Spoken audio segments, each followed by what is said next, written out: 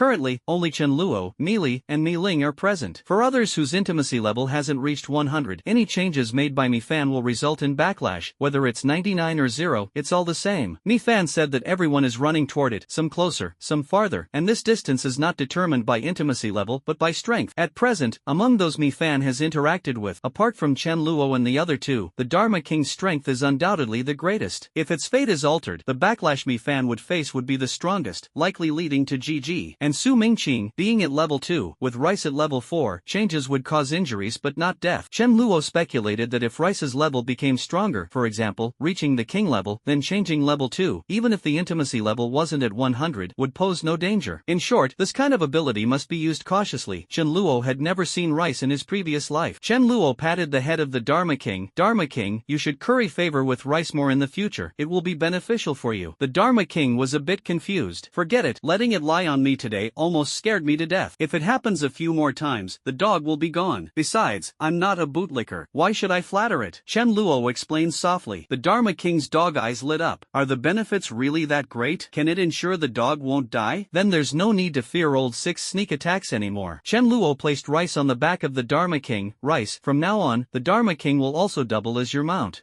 Dog Knight Rice. It sounds like an insult to Rice. Rice Dog Knight? Rice Knight it is. Let's welcome Rice Knight, 2 years old, a graduate of Mimi Stay-at-Home University. When the Law King reaches level 7 or 8, its size will increase again, and I can barely ride it. By the time it reaches the king level, it can serve as a horse. Chenluo let out a long sigh. While Rice couldn't be said to be completely out of danger, its life was no longer at risk. Thinking about taking Rice along for a void walk, Chenluo's heart stirred, and he decided to give it another try. At that time, Chenluo had already forgotten how to use it. Chenluo found Meili, and of course, Meili agreed. Chenluo held Meili and then used void walk. Chenluo arrived in the villa's courtyard, while Meili remained in place. Chenluo was a bit frustrated. What exactly was the key? If he mastered taking others on a void walk, not only would his own survival ability be strong, but others as well. Could it be that the posture was wrong? Back then, Chenluo held Rice tightly in his arms. Then let's try it again. This time, the French king was used as the test subject. Chenluo held the French king, and the scene was too eye-piercing. The French king was very happy, thinking, my master is holding me again. Chenluo disappeared, and the French king fell from the air to the ground. With thick skin and tough flesh, the French king didn't mind at all. Instead, her eyes sparkled as she looked at Chenluo. Coming again? Chenluo waved his hand. Not coming, can't do it. Void walking can barely be used 3 times. I need to save some abilities to handle unexpected situations. The FA King's knowing expression, I understand, you're spent. Chenluo clenched his fists. What exactly is wrong? If I could use it the first time, then I definitely can again. It seems I still need to give myself more of a sense of danger. Only in critical moments can potential be unleashed. But would it be too dangerous? Shu Yun and the others killed zombies as usual. The more they killed, the more skilled they became through practice. As soon as the zombie raises its hand, it instinctively makes a dodging move and then easily kills the zombie. There are no zombies nearby, so let someone lure some zombies over. Zhang Feng, in order to win over Wang Ling, is truly willing to risk his life. The task of attracting zombies is basically always done by him. As a result, Zhang Feng has accumulated a lot of points, since he takes on the most dangerous tasks. The supernatural abilities were almost exhausted, so Shu Yun and the others headed back, only to encounter a group of people from next door. Among this group, one person was injured, and a young woman around 25 or 26 years old was treating the injured person. A girl named Zhang Lei in Shu Yun's team had her eyes light up and quickly ran over to the other side. Successfully recruiting a qualified new member earns points, and someone skilled in healing techniques earns even more, at least 50 points guaranteed. If it were a burly man running over, everyone would be on guard, but since it's a pretty girl, no one is particularly cautious, especially since they've met twice before. Not only did the young men not stay alert, but they also smiled warmly, showing goodwill. If they could win the favor of this group of girls, even in the apocalypse, life could still be delightful. The girl who knows how to heal is named Gao Yu. After Zhang Lei waited for her to finish treating others, she pulled her aside. Since they were both girls, Gao Yu hesitated only briefly before following Zhang Lei. Takatsuki felt somewhat inferior because she was wearing ill-fitting clothes that were also a bit dirty, and her complexion was sallow. In contrast, Zhang Lei not only looked healthy but was also neatly dressed. Takatsuki found a beautiful dress, but she didn't dare to wear it. Zhang Lei whispered, "Are you interested in joining us? There's an unlimited supply of crystals every day, as much as you can absorb, and they're all second-level crystals. The living environment is a villa, and all kinds of daily necessities are fully provided. 3 meals are provided, the food is great, you can eat as much as you want, and most importantly, everyone here is a woman, so it's very safe. Back where we are, no man would ever dare dare to harass us. Enough transistors? Enough meals? Gao Yu was instantly moved, but what touched her the most was the sense of safety. She didn't even dare to wear skirts and could only wear a slightly small t-shirt since her previous one was ruined. Looking at the group of girls around Shu Yun smiling kindly at her, Gao Yu nodded like a little chick pecking at rice. Zhang Lei was overjoyed.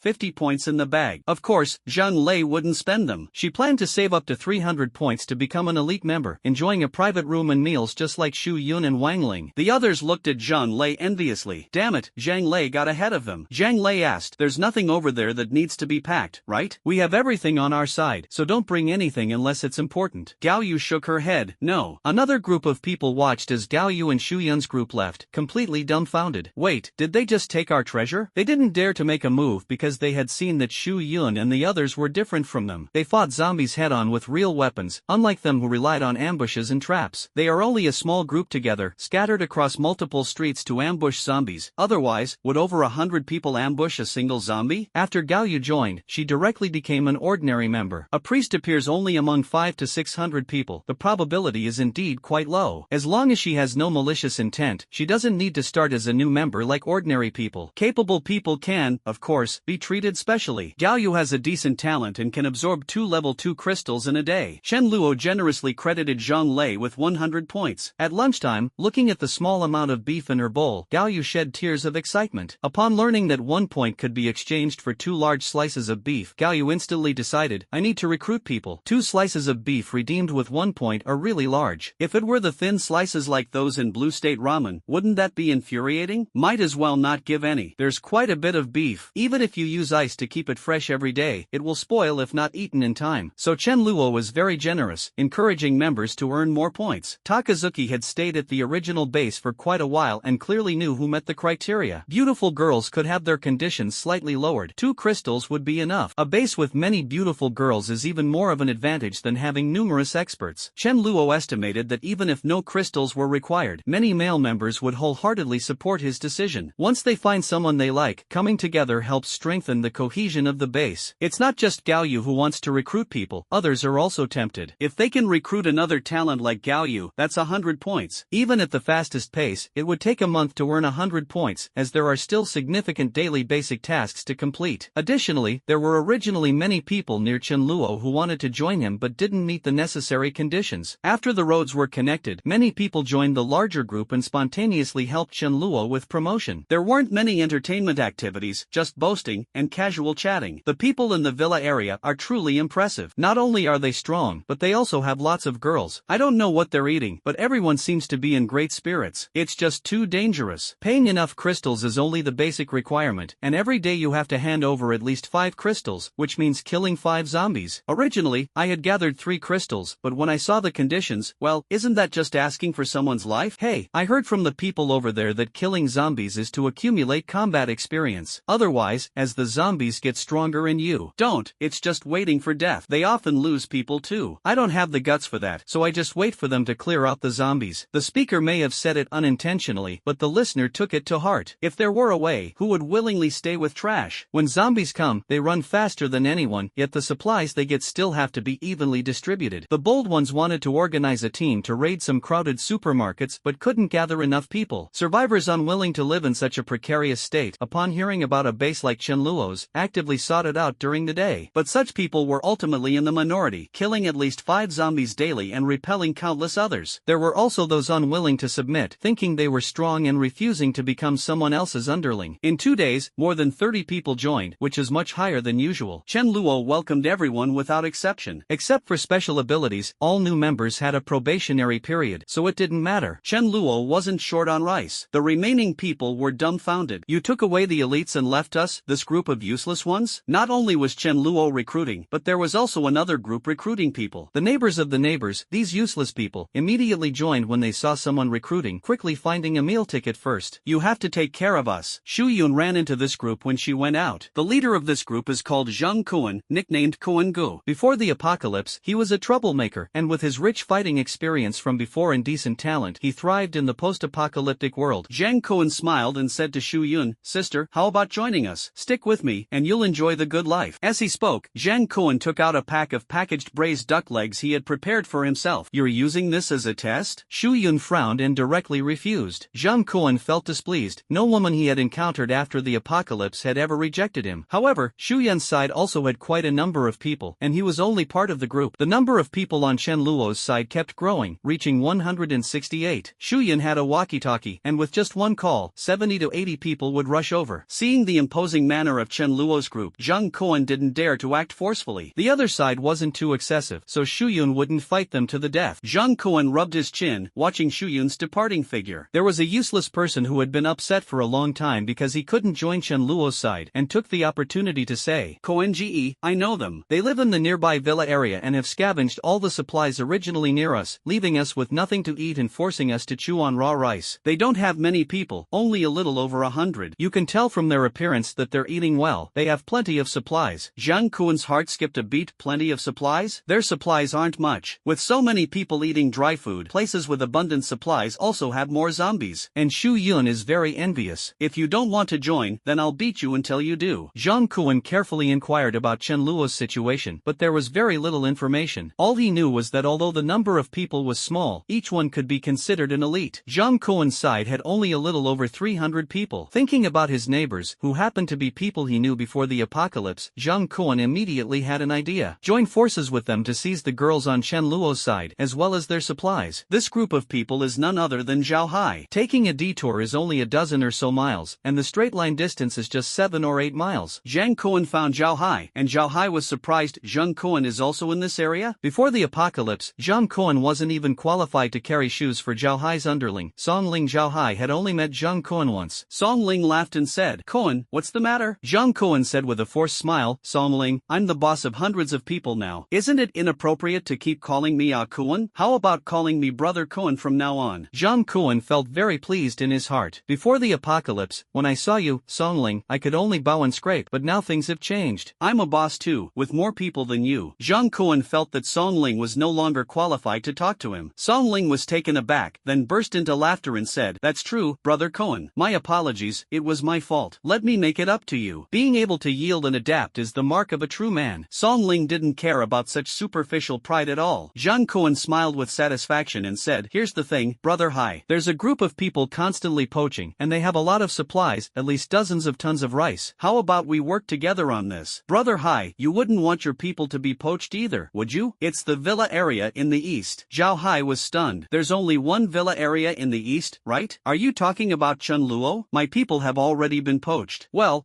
they actually want to deal with Chen Luo. Going to the restroom with a lantern, huh? I was just worried about how to continue building a good relationship with Chen Luo, and you showed up?" Zhang Kuan continued, "We're not asking for too much. Let him share some supplies with us, and allocate a few pretty girls. It wouldn't hurt to have something nice to look at every day." Zhao Hai agreed to it without hesitation. "Thanks a lot, brother, for delivering this generous gift." Zhang Kuan has over 300 people, and Zhao Hai's side also has nearly 300 people. Together, that's 600 people. Is there even a need to resort to any schemes or tricks? Without waiting for the next day, the two groups, after reaching an agreement, immediately began to take action. Soon, the two groups arrived in grand fashion at the villa district. It was just past 4 in the afternoon, and the members, having completed their tasks, were all at the base. After Zhang Kuan got out of the car and saw that Chen Luo's side had already formed a formation, he couldn't help but shout loudly, "We have over 600 people here. If you don't want to die, get down with your hands over your head." Chen Luo curiously looked at Zhao Hai in the crowd. "Are you out of your mind?" When Song Ling saw Chen Luo, he immediately started to show off, slapping Zhang Kuan on the back of the head. "Do you have the strength to go up against Brother Chen?" Song Ling first slapped Zhang Kuan hard on the back of his head, then took out a gun and pressed it against Zhang Kuan's head. Zhang Kuan's underlings nearby were hesitating about whether to help him. When they saw the gun, that was it, none of them dared to come closer. Truly a motley crew. Would anyone really risk their life for Zhang Kuan? Don't make me laugh. Blessings are shared, but when trouble comes, boss, you handle it yourself. Zhang Kuan was dumbfounded, unable to figure out what was going on. Why hit me? With a gun pressed against his head, Zhang Kuan truly didn't dare to move recklessly. As a level 2 elemental user, what gave him the confidence to face a gun? Zhang Kuan was deeply anxious. Before the apocalypse, he and Zhao Hai's group were really not on the same level. I wield a knife, others wield guns. Song Ling laughed and said, "Brother Chen, this kid was disrespectful to you. I've taken him down for you. How do you want to handle him?" Zhang Kuan finally realized that Zhao Hai and Song Ling had known Chen Luo beforehand, pretended to agree with him, and then ambushed him. How despicable, resorting to such underhanded schemes. Zhang Kuan said angrily, "Song Ling, you are a well-known figure, yet you act act so dishonorably. Don't you feel ashamed? Song Ling sneered. I'm no figure at all. After all, you're Brother Koan, and I'm just a little follower. Cut the nonsense and kneel before Brother Chen. There was a ferocious glint in Song Ling's eyes, making Zhang Koan's legs feel weak. Zhang Koan didn't hesitate much and knelt down, prioritizing his life. Under Chen Luo's signal, Chen Guan, Fang Yu, and the others shouted, if you don't want to die, squat down with your hands on your head. Zhao Hai also signaled his people to assist. Those who had seen Chen Luo take action against Jiang Wu didn't hesitate either. This was a big shot, so of course, they had to behave properly. Zhao Hai's men surrounded Zhang Koan's men, and anyone who dared to run or act recklessly was dealt with unceremoniously. What was originally thought to be 600 people against a little over 100 has now turned into 400 against 300. At least half of them lacked courage and were the ones Chen Luo didn't want. They were the first to squat down, and the others who were unwilling to give up also realized the situation was hopeless and had no choice but to squat down. Seeing the situation under control, Zhao Hai stepped forward with a smile and said, Brother Chen, how do you think we should deal with Zhang Kuan? Zhao Hai's posture was somewhat humble, and Zhang Kuan could tell. He was shocked, so it wasn't just Song Ling trying to curry favor, but Zhao Hai as well? No, since you're wary of him, wouldn't it be better for the two of us to team up and take him down? Why come after me instead? Zhang Kuan, however, pleaded, Big brother, I was wrong. Give me a chance. I'll be your underling. I have hundreds of men under me. Chen Luo merely glanced at Zhang Kuan and said, what else is there to do? Drag him out and shoot him. What, keep him around for the new year? Still have a few hundred subordinates. It's quite funny. If I really wanted anything, I'd have at least 1,000 people by now. Hearing Chen Luo speak, Song Ling and a few others escorted Zhang Kuan to a farther place to avoid contaminating Chen Luo's area. Zhao Hai hesitated and asked, what should we do with the remaining people? To be honest, even though Zhao Hai wasn't exactly a soft-hearted person, the thought of killing a few hundred people at once still made him uneasy. Letting them go would be letting them off too easily. There's no such easy thing in this world. The best solution would actually be to recruit them, but Chen Luo probably wouldn't be interested. Giving them all to himself, Chen Luo likely isn't that generous. The disparity in numbers is too great. No one would feel at ease. Chen Luo smiled and said, Old Zhao, do you have the guts to pull off something big? A big job? Chen Luo said it's a big one? Zhao Hai asked with interest. What? Chen Luo said, go to the logistics park more than 20 miles to the east. There are plenty of packages there, all kinds of stuff, but the risk is a bit high. The logistics park, a transit hub for several major courier companies, is where all the packages are sorted and dispatched. It truly is a mountain of supplies. Although food and drinks don't take up much, it's definitely a place that makes people excited. But the risks are indeed very high. Each logistics company has at least a few hundred employees working. The entire logistics park has 2,000 to 3,000 people. The good news is that there is a certain distance between each courier company. They are not right next to each other. Otherwise, Chen Luo wouldn't dare to go with thousands of people together. It can be resolved in waves. Coincidentally, the people Zhang Kuan brought can serve as the vanguard. If they survive, I'll let you off the hook. If you dare to cause trouble, you must pay the price. Originally, Chen Luo was planning to go to the logistics park there, ostensibly to collect some supplies for the members before the zombies evolved to level 3, and incidentally, to train them a bit. Upon hearing Chen Luo say this, Zhao Hai was immediately tempted. He had too many people, and just eating rice every day was already a considerable consumption. Zhao Hai cursed inwardly, thinking that everyone was a rice bucket, with each person eating nearly 2 pounds of rice daily. After awakening their abilities, they had an increased appetite, especially since there were no dishes, leaving them to eat only rice. Zhao Hai hesitated slightly, then prepared to go along. After all, having Chen Luo with him was much safer than being alone. Sooner or later, he would have to risk his life for supplies anyway. Zhao Hai said, alright, just give us a share. Zhao Hai was well aware that although they had more people, the lion's share would definitely go to Chen Luo. If Chen Luo is too stingy, then we can't hang out together in the future. What's the use of being strong if you're too selfish? Chen Luo chuckled softly and had someone bring his truck over. The dozen or so trucks of various sizes taken from the farmer's market were all parked outside the villa area, with designated people guarding them. Chen Luo gave Chen Guang some instructions, and Chen Guang shouted loudly, our boss said he's willing to give you a chance. You can join us in searching for supplies, and we'll share a bit with you. But you have to be the vanguard. Once it's over, we'll let bygones be bygones. If you don't want to go, then find a pit and bury yourselves. Someone couldn't help but say, isn't this just using us as cannon fodder? I'm not going. The next second, he was dead. Chen Luo said calmly, am I negotiating with you? Those willing to go have at least a 50% chance of survival and will get some supplies. Those unwilling to go will die right now. Alright, those who are willing can get on the truck, those who aren't can stay behind. Everyone looked at each other, thinking that since death was inevitable, they might as well fight back. But earlier, someone who stepped forward met a tragic end, so no one dared to take the lead anymore. Everyone lined up and boarded the dozen or so trucks. Originally, it would be best to to set off tomorrow morning, but with these people, if we don't send a large number of people to keep an eye on them, they might disappear by the next day. It would be better to set off now. The members don't have any activities planned for the afternoon anyway. Nightfall doesn't enhance the strength of the zombies. A dozen or so trucks can easily accommodate over 300 people, and no one cares about overloading. The Dharma King stayed behind with a group to guard the place, while the rest went. Chen Luo thought to himself that staying at home all the time wasn't a solution, and besides, there was rice to divine fortune or misfortune for him. The logistics area was a bit far, but it was in a remote and open location, so there was no need to pass through bustling areas. A detour around the outskirts of the city would suffice. Chen Luo's group, with a convoy of over 80 vehicles, would any survivor team dare to rob them? Small groups of zombies had to obediently make way. The journey was smooth except for some roadblocks. An hour later, Chen Luo arrived near the logistics park. Before the apocalypse, Chen Luo had been here to scout for suitable warehouse locations and had the idea of gathering supplies here, so he had an impression of the routes. The roads in the logistics park are well connected, with multiple routes leading in and out. Inside the logistics park, there are also some warehouses and small factories, with staff numbers ranging from dozens to over 100. Nearby, there is a residential area serving the employees of the industrial zone, and next to it is a cluster of single-story houses. Passing by a large warehouse, Chen Luo remembered that this warehouse stored beverages and alcohol. Chen Luo asked Xia Haoren, who was riding a motorcycle, to go take a look. Xia Haoren came back and said, "It's all empty inside." Chen Luo didn't mind, but Zhao Hai was quite disappointed. "It seems we're not the only ones." "Well, it makes sense. It's just a warehouse, not many people." "Ah, if only we'd come earlier." "The easily searchable supplies must have been taken long ago. There can't be no survivors nearby." The first delivery point, a certain D Express, was reached quickly. The small car stopped by the roadside, and the truck parked at the entrance of the delivery point. Before getting out of the car, Chen Luo saw a large number of zombie corpses by the roadside, their crystals dug out, and a foul stench filled the air. The number was probably around 300. Chen Luo was startled. Someone arrived first? When zombies haven't evolved to level 1, they are easy to kill. Chen Luo and Su Daju dared to take down a zombie at a delivery point, but once zombies reach level 1 or 2, it becomes much harder. Unless forced into a corner, even a large group of survivors might not have the courage to raid a delivery point. Chen Luo climbed onto the roof of the truck and looked into the delivery point. Unable to see the full view, but still saw zombies, about dozens of them, and all the goods seen were unopened. Chen Luo squinted his eyes. Someone had killed some of the zombies but not all of them, intending to wait until all the zombies were killed before taking the goods. It should rely on clever tactics to lure and gradually reduce the number of zombies. But before they were completely dealt with, he arrived. Chen Luo laughed. "Isn't this benefiting me?" "No, it's just a matter of whether I want to come or not." "Otherwise, could a few hundred second-level zombies stop me?" Chen Luo said. "Release Zhang Kuan's 300-plus people." Chen Luo and Zhao Hai's men surrounded them to prevent anyone from escaping. Chen Luo shouted, "Our people will act together with you, but you will stand in the front. This is your punishment. Once this operation is over, we'll call it even. I'm doing this for your own good. If you never dare to kill zombies, how can you survive in this world? Those who perform well and are willing can join my side." Chen Luo's "I'm doing this for your own good" really made Zhao Hai want to laugh, but he didn't dare to. This group of people mentally prepared themselves on the way. Even if they were unwilling, there was no other choice. Fighting zombies undoubtedly offered a greater chance of survival than fleeing and resisting. After entering the delivery point, the 600 people were divided into 3 groups, advancing in different directions. There really weren't many zombies inside, only a little over 100 in total, far fewer than Chen Luo's side, and they were scattered throughout the delivery point. The funny thing is, when the zombies saw so many people, they turned and ran, heading deeper inside. They knew their brothers and sisters were there. But even after regrouping, the number of zombies was still no match for Chen Luo's side. The zombies continued to flee, running to the wall and trembling in fear. You can't use numbers to bully the zombies. It even made Chen Luo laugh. The zombies' intelligence is still a bit low. They don't even know how to break through walls to escape. Low-level zombies don't know fear. They just don't want to be outnumbered. Seeing that they couldn't escape, they immediately charged forward. Chen Luo did not hold back or deliberately let Zhang Kuan's group die. There are still several delivery points ahead. This group knows that if they don't quickly kill the zombies, they will be the ones to suffer. Chen Luo instructed them to prepare their abilities and then throw them at the zombies in waves. The zombies, completely unaware of any tactics, just charged straight ahead. The advantage of numbers, combined with tactics, caused many zombies to die before they could even cast spells. Despite this, more than 20 people were injured, and a few who were hit in vital areas couldn't be saved. Healing spells can't restore all types of injuries. Chen Luo instructed Meili, Lu Qi, Wang Ling, and Gao Yu to treat the injured. It's quite simple, isn't it? Only a few people died, but over 100 zombies were killed. However, the zombies were cornered with no way to escape. If they were on the street, would you dare to chase after fleeing zombies? supplies? If it weren't for Chen Luo forcing these people, who would be willing to stand at the front and face the risk of death? Meili and the others also played a significant role, otherwise, the injured might have had little chance of survival. The supplies at the delivery point will, of course, be collected one by one. First, finish gathering the supplies at this delivery point, then move on to other locations. Brother Lu, something bad has happened. Our battle results have been snatched, and a large group of people has entered inside. Damn it, if we had just 3 or 4 more days, we could have cleared out the zombies and secured the supplies inside. Now that someone else has taken it, doesn't that mean over a week's worth of our efforts and risks were all for nothing? Sigh, I saw them. They have nearly 100 vehicles. So what if we're unwilling? We don't have as many people as they do. If we start a conflict and anger them, we might lose even our lives. The more he thought about it, the angrier he became. The angrier he became, the more he thought. A young man with piercing eyes, called Brother Lu, Lu Haoyu, said, I can't swallow this. Why? Just because they have more people, they think they're so great? Someone sighed, Brother Lu, having more people really is impressive, but asking them to share with us is probably impossible. Clearly, this Lu Haoyu wasn't very old, and many present were older than him, yet he was addressed as Brother Lu. Lu Haoyu snorted coldly, no matter how many people there are, can they be more formidable than Iron Claw? Lead them over to Iron Claw and let it kill them all. At the mention of the words Iron Claw, everyone's expressions changed drastically, and they couldn't help but show a look of fear. It was because they were close to Iron Claw that they lost more than 30 people. If it weren't for their large numbers and scattering to escape, they would have been completely wiped out by Iron Claw. That Iron Claw is truly monstrous, with no weaknesses at all. No matter how many people go, it's just sending them to their deaths. Someone hesitated and said, the method is good, but we don't know them. Will they trust us and go to Iron Claw? Lu Haoyu's face showed a confident expression. Don't worry, if I tell them to go, they'll definitely go. Lu Haoyu is a psychic ability user, and even within the same category, there are different development directions. Lu Haoyu specializes in hypnosis. This group of people was hypnotized by him one by one, imprinting in their minds the belief that following him was the right choice. But it could only reach this level, making them sacrifice their lives for him was impossible. Lu Haoyu is confident that through hypnosis, he can make their leader believe his words. This hypnosis has never failed so far, and Lu Haoyu doesn't believe it could stop working, unless the other party is a zombie. After killing the zombies, everyone started sorting the packages. I deliver packages in the apocalypse. Valuable supplies, such as food, daily necessities, clothing, etc., were loaded onto the delivery truck. There are still dozens of long delivery trucks at the courier station, and each one is better than the truck Chen Luo picked up at the vegetable market. As for things like TVs and refrigerators, they have no value at all and are directly thrown aside. This is a courier transit hub for tens of millions of people, containing an astonishing amount of supplies, which made Zhao Hai overjoyed. Zhao Hai said, what a pity it didn't happen on Singles Day, otherwise, the amount of supplies would have been several times greater. Chen Luo estimated that just one delivery point would take at least an hour to finish. With several delivery points, they might have to work through the night. Lu Haoyu arrived. Lu Haoyu, in order to vent his anger and seize the supplies at this delivery point, was truly bold, daring to deceive others all by himself. Chen Guang, who was responsible for keeping watch outside, brought Lu Haoyu inside. Chen Guang said, Big brother, this handsome guy says he knows a warehouse storing all kinds of snacks and wants to take us there. I think he's trustworthy. Chen Luo turned around. Was Chen Guang out of his mind today? Trusting a stranger he just met for the first time? Lu Haoyu smiled faintly. Hypnosis really never fails. It worked perfectly. At the same time, he felt secretly delighted. This group actually has a leader, and not just 10 or so leaders. The chances of success have greatly increased. TCH, this person can't even handle the rice. As soon as Lu Haoyu came over, the rice said, this person has bad intentions. Amusingly, Lu Haoyu noticed the rice staring at him and even showed an innocent smile. Zhao Hai became interested. Where? Lu Haoyu's eyes lit up as he said, it's nearby, but there are dozens of zombies inside. I can't get it on my own. If you guys get it, just give me a little, enough for me to eat. It seems like another group has their eyes on it too. You two should act quickly. Zhao Hai nodded repeatedly and said, alright, we'll go right away. Don't worry, we'll at least give you a carload or half a carload. Chen Luo watched expressionlessly. No wonder Zhao Hai and Chen Guang's intelligence suddenly plummeted. It turned out to be mental hypnosis, a very impressive ability. For those of the same level, it can only make others believe. For lower levels, long-term hypnosis can turn them into die-hard loyalists. You're just a level 3 at most, and you want to hypnotize me, a level 5? Isn't that a joke? The effect of hypnosis is also related to the willpower of the target. Those with extremely strong willpower can resist mental hypnosis, even if their level is lower than the hypnotist's. Lu Haoyu continued to laugh and said, I'm timid, so I'll wait nearby for you. I'll come find you after you succeed. Chen Luo pondered in his heart. It was clear that Lu Haoyu intended to lure them near that warehouse, but what was the purpose? Was there another group of people lying in ambush there? What a joke. joke, what kind of lineup could ambush hundreds of people? Chen Luo suddenly slapped Lu Haoyu's face, and the immense force sent Lu Haoyu flying several meters away. After landing, Lu Haoyu immediately spat out a mouthful of blood, along with a tooth. Chen Luo then slapped Zhao Hai and Chen Guang on the head twice in succession, not too hard nor too light, waking them up. External physical stimulation can indeed break this kind of superficial hypnosis. Lu Haoyu was dumbfounded. Why did you hit me? Could it be that this person has violent tendencies? Chen Luo walked up to Lu Haoyu, stepped on him, and said indifferently, "Speak. Why did you lure us to that warehouse? What is your purpose in hypnotizing us?" Lu Haoyu was horrified in his heart. This person knows I was hypnotizing them? Impossible, no one has ever seen through my hypnosis. I've tried it on hundreds of people, and it has never failed, always working flawlessly. Never failing gave Lu Haoyu full confidence, otherwise, he wouldn't have dared to come here. This person not only wasn't affected by the hypnosis but also knows that I'm hypnotizing? Blood was in Lu Haoyu's mouth as he weakly mumbled, "I don't know what you're talking about." I really meant well. Chen Luo let out a cold laugh and ground his foot hard on Lu Haoyu's arm. Lu Haoyu let out a horrifying scream. Chen Luo said, "I'll give you one last chance. Speak properly." Lu Haoyu was in so much pain that tears streamed down his face. I'll talk.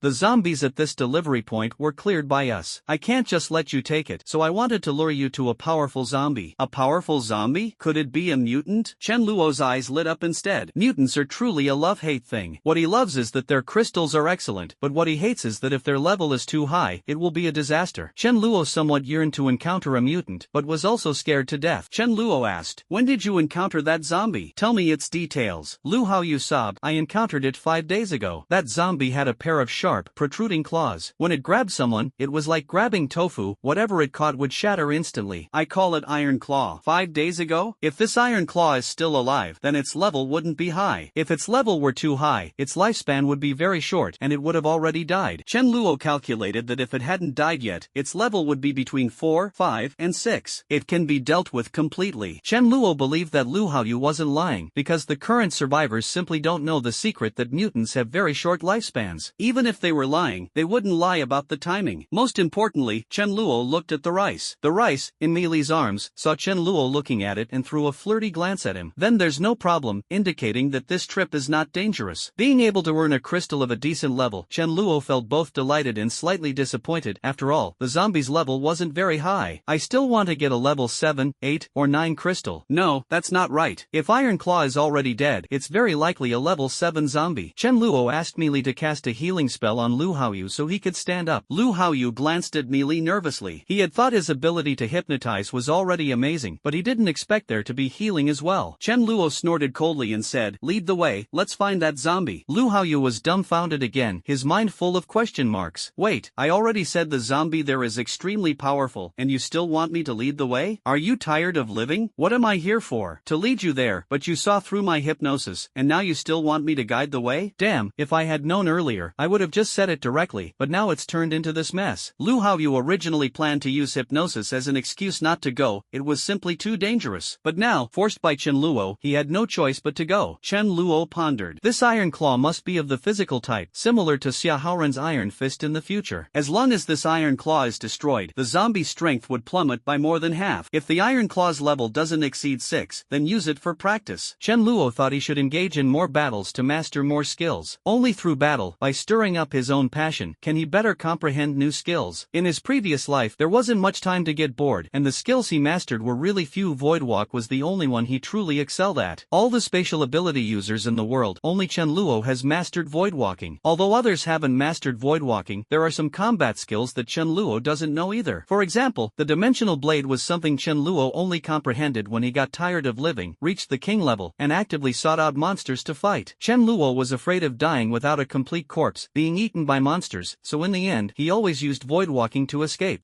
Maybe I should go through more battles, stop defeating enemies instantly, and train myself a bit. After driving for 3 miles, they arrived at a relatively secluded warehouse. Lu Haoyu trembled and said nervously, "Big brother, it's over there. Can I not go over?" Chen Luo glanced at Lu Haoyu. "From the moment you dared to appear in front of me and lure me over, your fate was already sealed." Lu Haoyu wasn't wrong. If it were Chen Luo, after working so hard, only to have the supplies he was about to obtain snatched away by someone else, he wouldn't be able to swallow his anger either. But Chen Luo would choose to find an opportunity later, rather than acting recklessly like Lu Haoyu. "You're so bold, you'll have to pay the price. There's no right or wrong, no good or bad people, only the strong and the week. Chen Luo carried the limp Lu Haoyu into the gate as if he were carrying a little chick. A dozen zombies came out to greet them, only to be dealt with by Chen Luo as easily as slicing melons and chopping vegetables. Lu Haoyu's eyes widened in shock. So strong? Chen Luo looked around. There wasn't a single figure, and the Iron Claw hadn't appeared either. Entering the warehouse, he still couldn't find the Iron Claw. Mutants tend to wander. It might have already run off to another place. However, the place where it turned into a zombie, after feeding, is the most likely spot for it to stay. Chen Luo shouted at the top of his lungs, Iron Claw, where are you? Get out here. No one responded, but Chen Luo wasn't in a hurry. He would shout again after a while. Mealy had rice over there, so Chen Luo didn't need to worry about safety. Everyone was sorting supplies, and since Chen Luo had nothing to do, he might as well wait for a while. After more than 10 minutes, a deep, hoarse voice came through. Who are you looking for? Are you looking for me? Chen Luo remained calm and unsurprised. When zombies reach a higher level, they gain consciousness and can even speak. However, this consciousness is no longer the one they had when alive. It is controlled by the virus. The sky had already begun to darken. Chen Luo turned around and saw a slender figure in the shadows not far away. The two arms are not long, but the claws are, with nails that are extremely long, about 30 centimeters. Chen Luo knew that these claws were not only exceptionally sharp but also very tough. Destroying these nails would be extremely difficult, as they were even tougher than its body. At the same time, if obtained, they could be used as weapons and would be very effective. Chen Luo squinted his eyes, unable to discern the grade of the iron claws from their appearance. However, with Lu Haoyu's time hints and the rice's perception, this journey would not be dangerous. Chen Luo chuckled lightly and said, It's nothing, I came to make friends with you and brought you some food. Chen Luo carried Lu Haoyu in his left hand, condensed a sort of void in his right hand, and after approaching a bit threw Lu Haoyu to Iron Claw. Iron Claw extended its claws and grabbed forcefully. The part of Lu Haoyu that was caught crumbled like tofu. This was the perfect moment for an ambush. Although Iron Claw wasn't very intelligent, it still noticed the eye-catching void sword in Chen Luo's hand due to the dim light. When Iron Claw grabbed Lu Haoyu, Chen Luo used Void Walk, instantly appearing a meter above the ground in front of Iron Claw, aiming a sword strike at its neck. Iron Claw's eyes widened. How could this be possible? Although Chen Luo's Void Walk was strange, wouldn't he still need to swing his sword after appearing? As long as the reaction speed is fast enough, it can be blocked. Therefore, this move is not guaranteed to succeed every time. Otherwise, there wouldn't be a need for multiple ambushes on the Dharma King. What is that? Chen Luo's sword strike was at a tricky angle, and Iron Claw instinctively raised his hand to shield his neck. Chen Luo instead revealed a smile, aiming precisely at your hand. Although Iron Claw's hand was exceptionally tough, it had not reached level 7, making it unable to resist the Void Sword condensed by spatial power. The Void Sword sliced through Iron Claw's half arm as effortlessly as cutting through tofu. Iron Claw let out a cry of pain, his already red eyes turning even redder, as his other hand swiftly reached out to grab Chen Luo. The Iron Claw exerted all its strength, trying to kill this old six with one strike. Chen Luo dared not be careless. If he were caught by the Iron Claw, he would surely suffer greatly. Chen Luo performed another Void Walk, arriving behind the Iron Claw and slashing at its other arm. Due to its excessive force and Chen Luo's movement to its rear, the Iron Claw couldn't react in time, and its entire other arm was severed. Now it's good. Both of Iron Claw's hands are crippled. For a zombie like Iron Claw, most of its strength lies in its claws, and now it's basically half crippled. Iron Claw let out another miserable scream. Who is this person, coming straight up and cutting off its claws? Iron Claw was truly terrified. It was no match for this person at all. As soon as they met, both of its claws were cut off. This sword of unknown origin is so sharp that even an indestructible, impenetrable arm was sliced like a cucumber. Just as Iron Claw was about to escape, he felt a surge of energy pressed against his neck, accompanied by a sinister voice. Mr. Iron Claw, you wouldn't want to lose your neck, would you? Follow me for a few days, and I'll let you go. Chen Luo planned to use this Iron Claw as his sparring partner. Without its claws, the Iron Claw posed no threat to Chen Luo, but its strength could still hurt him. It was truly an excellent sparring partner. If the Iron Claw lacked intelligence, Chen Luo certainly wouldn't do this. But doesn't it have intelligence? In his previous life, there were indeed survivors who cooperated with zombies. Of course, such behavior is very dangerous, akin to negotiating with a tiger, and it often ends poorly. Someone like Iron Claw, though intelligent, cannot control its desire to devour. One careless move, and it will pounce. Iron Claw didn't want to agree, but this person was truly terrifying. Iron Claw said, I can follow you, but I'm hungry. You have to give me something to eat. Chen Luo smiled and said, of course, after you're done with me, I'll definitely let you have a great meal. Humph, Iron Claw doesn't even know that this kind of mutant will die suddenly. Even if Chen Luo doesn't kill it, it doesn't have many days left to live. Empty promises don't cost anything. Wow, you're even tricking zombies? Chen Luo first picked up the two claws of the Iron Claw. At this stage, these two claws could be considered divine weapons. In the future, they could be made into weapons, or if one doesn't mind the grossness, they could be used directly primarily as weapons. Even a level 1 ability user wielding these claws could pose a threat to a level 6 ability user. As for those below level 4, there's no need to mention them. Getting scratched might mean being pierced by the claws. 2 claws can be used by 2 people. Making them into prosthetic attachments for hands is the best option. Iron Claw stared blankly at its claws disappearing as if by magic in Chenluo's hands, and growled unwillingly, "Mine." With a slap, Chenluo smacked it. "Yours? Are they growing on you? Do you not want your neck anymore?" Iron Claw covered its face, the ferocity on its face fading slightly. Chenluo sneered, lacking discipline. Chenluo let Iron Claw walk in front, following behind himself. "Behave yourself. No matter how fast you are, you can't outrun me, understand? I can use that teleportation skill from earlier infinitely. If you dare to act up, I'll take your kidneys too." Iron Claw felt a chill around his waist. This person really does what he says. Chenluo chuckled lightly. Iron Claw had the intelligence of a 12 or 13-year-old human, but he wasn't a zombie that had evolved step by step in a normal manner. He was inexperienced and had never seen much of the world, so he wouldn't play dirty and could be easily fooled. Chenluo didn't dare drive, fearing that Iron Claw might ambush him from the side, so they walked one behind the other back to the certain express delivery service. When everyone learned that Chenluo had brought back a zombie, they were stunned. This actually works? Zhao Hai and the others only felt that Chenluo was becoming more and more enigmatic. Clearly a young man, yet completely unfathomable. When Iron Claw saw so many people, it immediately had the urge to pounce and eat them, but was disciplined by 2 heavy slaps from Chenluo. Chenluo chose a small truck with a cargo compartment and locked Iron Claw inside. If Iron Claw wanted, this kind of thick carriage couldn't possibly lock him in. Chenluo comforted, "Don't worry, tomorrow I'll let you have a full meal. Stay put inside, or watch out for your kidneys." Chenluo made a fierce kidney-slashing gesture, startling Iron Claw into a daze. Is there such a move? Closing the carriage, Chenluo couldn't help but laugh. So amusing, it felt like bullying a little kid. More than 700 people spent over an hour sorting out useful supplies and loading them onto the vehicles. A total of 23 trucks were loaded, half of which were filled with food and drinks. The destination afterward was Feng Express. If there were 500 employees working when the apocalypse broke out, now there are about 300. Some zombies wandered out and got lost as they roamed around. Just as he was about to approach, Chenluo turned around and said, "If you don't have the guts, how can you survive in the apocalypse? Stop thinking about relying on others. Zombies are getting stronger and stronger. With your current level of strength, if you don't improve and lack courage, you'll eventually fail to survive. If you don't change yourselves, you'll be done in at most 3 months. Look at yourselves, are you living like humans? You're living worse than dogs. What's the point of barely scraping by? I've said all I can. I'm truly doing this for your own good. Alright, instead of letting you face hundreds of zombies at once, I'll go ahead and lure some of them out first." Most of these people following Zhang Kuan were just blindly causing trouble. They don't deserve to die, but they can't be let off easily either. The most important thing is that they didn't cause any casualties to Chenluo. Otherwise, if they had killed one of Chenluo's members, none of them would have been allowed to live. After it's over, at least more than half of them will survive. Let me fan check them. Those harboring resentment won't need to leave. Living worse than dogs, this phrase deeply pierced the hearts of some people. Indeed, what's the point of living like this? Waited for a month and a half, but no rescue came. Luring zombies is a dangerous job. They looked at Chenluo in shock. With your high status, you're personally luring zombies? What if something happens to you? Even people stronger than you risk their lives, so why shouldn't you? Everyone parked the truck nearby, using it as cover. Don't worry, second-level zombies have intelligence, but it's only equivalent to that of a young child. They wouldn't think there are people behind the truck. A dozen or so zombies saw Chenluo and immediately roared, chasing after him. Other zombies, hearing the commotion, also headed in this direction. Coming in batches means there's no danger of all of them coming at once. Still, 17 people were lost. Sorting packages and killing zombies, there were a total of 6 delivery points. They were busy until nearly 5 o'clock the next morning. The supplies harvested filled 122 trucks, and if Chenluo and Zhao Hai's people only consumed these supplies, it would last about a month. However, these foods and water, such as spicy strips, chocolate, biscuits, and other items, are much more valuable than rice. Gathering over 100 people who can drive is very easy, and they returned fully loaded. Arrived at the base, Zhao Hai looked at Chenluo eagerly, wondering how much of all this stuff would be allocated to him. Chenluo wouldn't give him nothing at all, or just a few vehicles, right? Chenluo said, "Old Zhao, 122 vehicles, I'll give you 22. You don't mind, do you?" It was just a small portion, but Zhao Hai was already satisfied. Chenluo chuckled and said, "It's not that I can't bear to give you more, it's just that if I give you too much, you might not be able to handle it. If you run out of supplies, you can borrow some from me. There's still rice available. Brother is strong, I can handle it." Chenluo continued, "As for the remaining group of Zhang Kuan's people, if any of them are willing to follow you, you can take them in." Zhao Hai looked at Chenluo in shock. Such a big vision, so trusting? That's true. No matter how many people there are, it doesn't seem to pose a threat to Chen Luo. Chen Luo gathered Zhang Kuan and his group. You've all fought zombies before. If you can kill 3 zombies, obtain 3 crystals, and adapt to the daily tasks here, I will let bygones be bygones and accept you. Brother Hai here beside me is also recruiting. If you'd rather follow him, that's fine too. Zhao Hai opened his mouth, wanting to say that his conditions were the same as Chen Luo's, but as long as they weren't fools, those who met the conditions would definitely join Chen Luo's side. Although Chen Luo recruited fewer people, they were all elites. Zhao Hai said, I only need 1 crystal to prove that you dare to kill zombies. Cowards are not welcome. Chen Luo had Chen Guang bring out a batch of rice and some water. Each person gets 3 pounds of rice, 2 bottles of water, and 1 bottle of beverage. Is this what you call supplies? Chen Luo said indifferently, it's enough to support you in killing zombies. For those who don't have the courage to kill zombies, giving more is useless, it's just a waste of food. Although it's a bit lacking, it's better than nothing. Everyone lined up. Chen Luo stood aside holding a bowl of rice, occasionally pulling someone out of the line. Chen Luo smiled and said, brother, I think you're great. Just join us directly. Although the crowd didn't quite understand, they looked enviously at the dozen or so lucky individuals. Who would have thought that not long after, a large pit appeared on the back mountain. Iron Claw was released again. Iron Claw said in a low voice, I'm hungry. You promised to give me food. Chen Luo replied, I did promise, but I said I'd give it to you tomorrow. Has tomorrow arrived yet? Tomorrow is relative. Is there really a tomorrow? If we nitpick words, no one can ever wait for tomorrow, because tomorrow is always tomorrow. Iron Claw is confused. Yes, tomorrow hasn't arrived yet, and I still have to wait for tomorrow. Zombies are truly strange creatures. They know hunger, yet they never seem to starve to death. Zombies basically don't eat other zombies, nor do they eat corpses. They only eat the living. Chen Luo also has his principles and won't feed survivors to Iron Claw. Chen Luo said, beat me, and you'll have something to eat right now. Iron Claw cautiously asked, you won't take my kidney, will you? Tempted by food, Iron Claw mustered the courage to step forward. Once the fight began, Iron Claw threw all caution to the wind and only became more and more ferocious as the battle went on. But Iron Claw has lost both hands, so how can it fight? It doesn't even have elemental abilities. It can only headbutt, bite with its teeth, or kick with its 2 legs. Chen Luo also figured it out. Iron Claw is a level 5 zombie. With its 2 eating claws gone, its strength and defense are inferior to an ordinary level 5 physical type zombie, but still slightly stronger than a level 4 physical type. It's also slightly stronger than Chen Luo, who is an elemental type. Chen Luo's skills were of no use, so he tried to let Iron Claw force out his potential. There aren't many spatial type skills. Chen Luo had seen other spatial ability users with skills like Space Blade, Space Barrier, Space Cutting, Space Compression, Space Cage, and Space Exile. Except for the last one, they can be released without requiring a king level rank. Chen Luo himself mastered Void Blade, Void Walk, Void Barrier, Void Sword, Energy Pulse, and Dimensional Blade. Neither of the latter 2 can be released now. The Void Barrier can now be used, but its consumption is similar to short distance Void Walk, and its survival effect is far inferior to Void Walk. The Spatial Blade is far less convenient than the Spatial Energy Orb. Although its power is slightly greater, it still falls short of the Void Blade. Chen Luo wants to master Void Cutting and Spatial Cage. Hiss, Chen Luo grimaced in pain as he was kicked by Iron Claw. Chen Luo specialized in spatial abilities, but in terms of physical strength he was no match for Iron Claw, a pure level 5 physical type. Chen Luo wanted to push himself to his limits and force out the skills he had yet to master. Although Iron Claw rarely landed a hit, over time, the number of blows accumulated. Millet worriedly said on the side, should we increase defense and strength? Chen Luo waved his hand, thinking, how else could he push himself? Unable to bear the pain, Chen Luo immediately took out the Void Sword. Stop, try moving again if you dare. The Iron Claw had already gone mad and couldn't hear a word Chen Luo was saying. Chen Luo shouted, I'm going to crush the kidney. Magically, Iron Claw regained a bit of sanity and stopped. Xia Haoran said in a deep voice, let me give it a try. Chen Luo said, Neely, give him some defense, or he won't hold up. Xia Haoran couldn't possibly defeat Iron Claw because there's a 2-level difference, and the gap is too large. The elemental class might still have a chance to surpass levels, as their bodies are relatively fragile, and level 4 represents a qualitative change. Unless Xia Haoran reaches level 4, there's only a slight chance. As expected, although Xia Haoran was highly skilled, he couldn't withstand Iron Claw's speed. He was rammed by Iron Claw, tried to block with his hands, but still got sent flying. After spending a day with Iron Claw, Chen Luo didn't manage to grasp any new skills. At night, lock Iron Claw in the carriage and have the king watch it. The reward is 10 points. Chen Luo pondered that a life and death battle is the best way to unleash potential. Although Iron Claw could hurt him, he understood it was fake and there would be no real danger to his life. But surely, he couldn't truly engage in a life and death battle, right? What method should he use, then? That night, after absorbing the crystal, Michigan Lee successfully advanced to level 4. This was the 4th level 4, apart from Chen Luo, the Dharma King, and Mi Fan. Su Daju had absorbed the crystal with Chen Luo on the the first day, and his treatment was the same as Neely's. Neely absorbed it many days later but advanced first. This is the reason why talent matters. Over time, the gap widens. Shouldn't we celebrate this? Some talented members have started to break through to level 3, and in the following time, more people will reach level 3. The next day, Chen Luo came up with a way to force out his potential. He knew it was a fake battle with no life-threatening danger, but what if there was enough pressure? For example, set a goal for yourself. If you don't master a new skill today, let the Dharma King slap you. Isn't that stimulating enough? Getting slapped by the Dharma King, how humiliating would that be? Chen Luo gritted his teeth and made up his mind. Of course, this must not be known to others. If it doesn't get done, wouldn't it be social death? Chen Luo took the Dharma King to a secluded place. Dharma King, let's agree beforehand. If I don't comprehend a new skill today, you can slap me as a lesson. The Dharma King was utterly dumbfounded for quite a while. The dog has grown so big, yet this is the first time hearing such a request. Then the Dharma King decisively shook his head. The dog wouldn't dare. Chen Luo patted the Dharma King's head. It's decided. You're doing this for my sake, understand? Chen Luo thought to himself, I've really gone all out this time. I must grasp a new skill today. The principle of spatial cutting is to cut the space where the target is located, resulting in an effect similar to the void blade, with comparable damage. But one is ranged, while the void blade requires getting close to the target. One is like controlling a chainsaw with your mind to cut the enemy's body, while the other is handheld. Of course, the former is much safer. It was almost evening, and Chen Luo still hadn't grasped it. The more Chen Luo thought about it, the more anxious he became.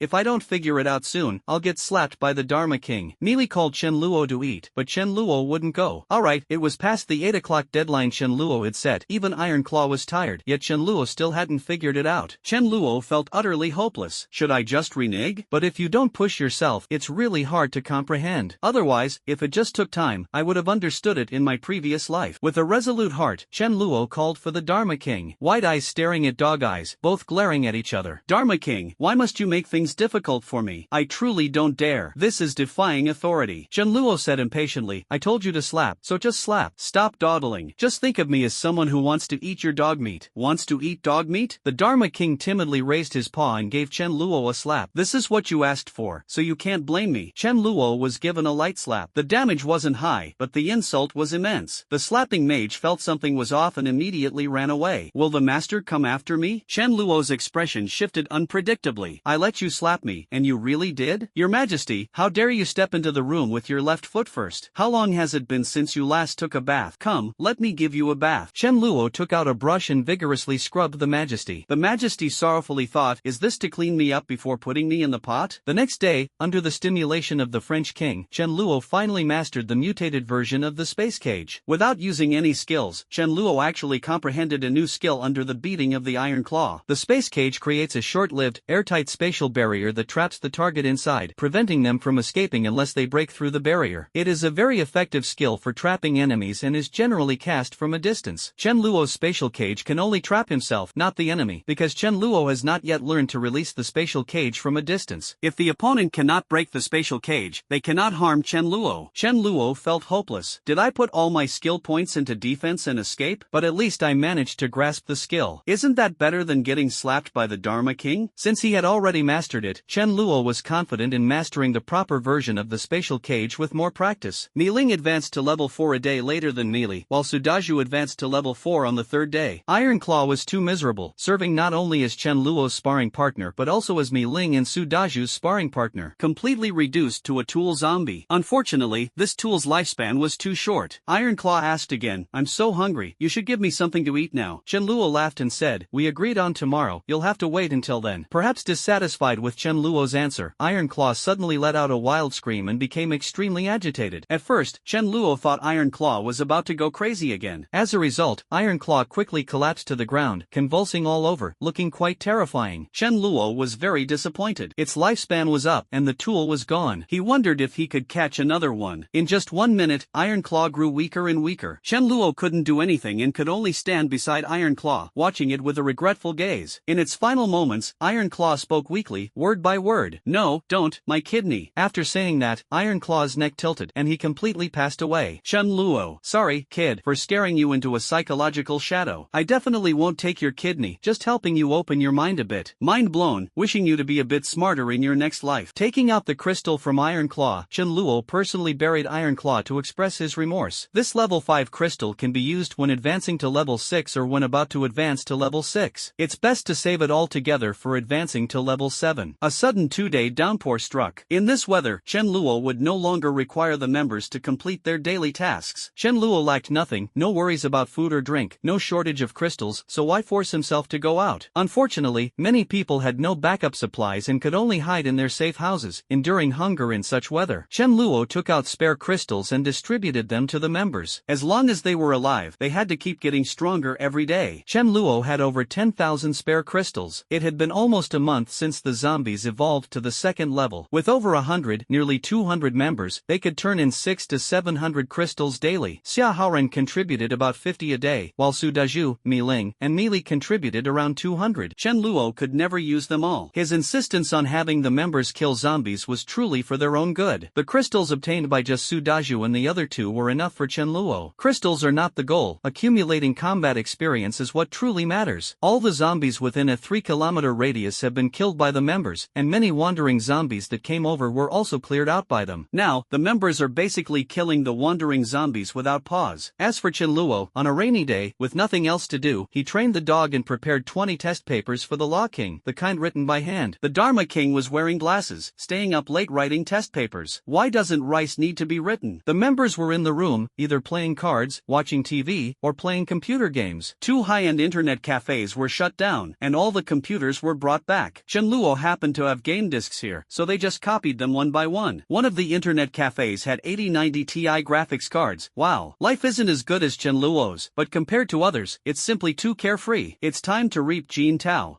Jin Tao advanced to level 3 a few days ago, but having just reached level 3, he still can't summon level 4 creatures right away. Now that he can, there's no need to keep Jin Tao any longer. Who knows when he'll reach level 4? Chen Luo appeared in front of Jin Tao with a big smile on his face. Congratulations, congratulations, now you can finally help me. Looking at Chen Luo's smile, Jin Tao shuddered all over. This was a smiling tiger, practically a devil. Chen Luo chuckled and said, summon a level 4 creature and give it a try. If you can't do it, I'll have to keep breaking your legs. Jin Tao trembled all over. Both my legs are already broken, and you still want to break more? Jin Tao sat cross-legged on the bed with a mournful expression, forcing himself to meditate for a while before finally summoning a small figure shrouded entirely in a black robe. Chen Luo was very familiar with this figure, a mage-type undead. They were basically of the fire, lightning, ice, or earth types. Chen Luo, already prepared, swung his sword. The undead mage didn't even know what had happened before being instantly killed. Fan Yu tore off its black robe, revealing a withered, emaciated body covered in rotting flesh, extremely disgusting. Those who saw it almost vomited. Fan Yu suppressed his nausea and extracted a crystal from the necromancer's forehead, cleaned it, and handed it to Chen Luo. Chen Luo chuckled lightly. Having subordinates is great. He didn't have to personally handle such revolting tasks. Jin Tao was shocked. Is there such a trick? My summon creature also has crystals? Using my summon creature to continuously obtain crystals is much easier than killing zombies. I can prepare an ambush in advance. No,